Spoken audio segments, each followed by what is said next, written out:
It is that time of the year when Canadians gather to celebrate Black History Month.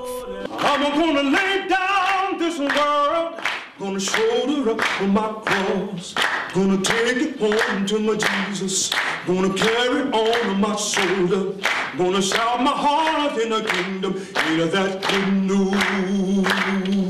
In Ottawa, the Canadian capital city, the community reflected on the theme, Our Maritime Roots, highlighting the numerous contributions and achievements of Black maritimers. This year, we'll be introducing a very special piece of legislation recognizing February as a Black History Month and making sure that we continue to learn from our past and build for a brighter future in ensuring that we have that rich, diverse, and inclusive society.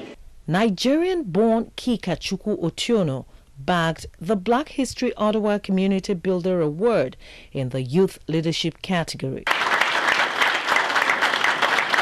Kika Chukwu also emerged as the winner of the 2016 Royal Bank of Canada Black History Essay Competition, carting away $5,000 scholarship fund for her university education. I volunteer so much for the Black community because they've done so much for me.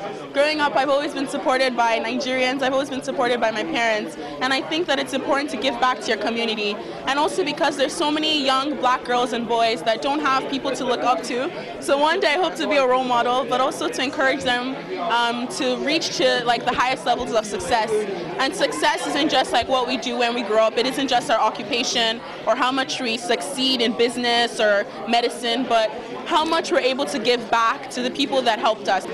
Kika is somebody who is very proud of her heritage.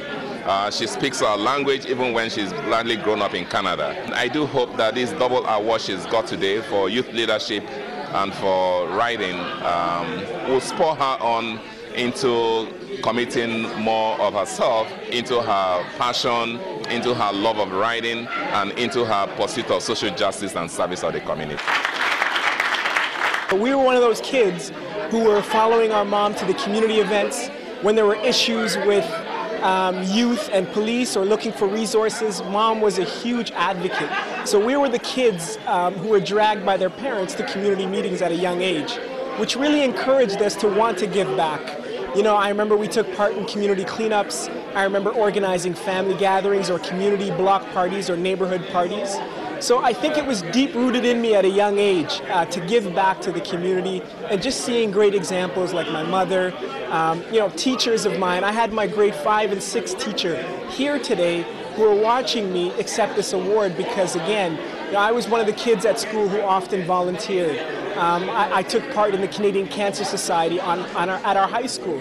Again, growing from elementary to high school, and then continuing that community engagement throughout university. The unveiling of Canada Post Black History Month stamp was also part of the highlights.